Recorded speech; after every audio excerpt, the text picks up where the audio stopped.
নিজে গিয়ে কিনে এনেছি। বিয়ার? তোমার favourite. Thank you. Cheers. Cheers. জানো আদি, আমার ঠাম্মি বলতো মায়ের কোলে মাথা রেখে আকাশের দিকে চেয়ে কিছু চাইলে সেটা নাকি পাওয়া যায়। তুমি শুনেছ? না। তো তুমি কিছু জানো না। আচ্ছা আদি, তুমি যদি আমাকে বিয়ে করো তাহলে কাকে কাকে বলবে? বাবা, মা, আর খুব জোর হলে চন্দন। আমার কাউকে ডাকার নেই, কারণ আমি নিজেই আমার মর্জির মালিক। কেন? তোমার বাবা মা? মা বাবা থাকলে তো বলবো। No sympathy please.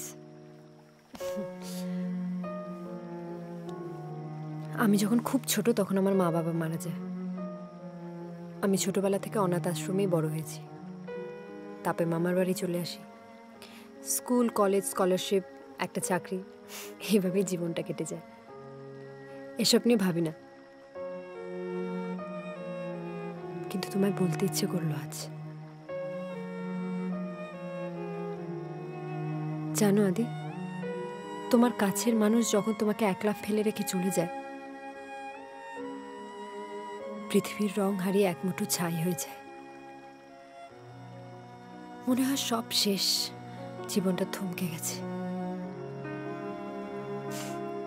কিন্তু না, হঠাৎ একদিন সেই ছায়ের মাঝখান থেকে উঁকি মারে একটা সবুজ পাতা।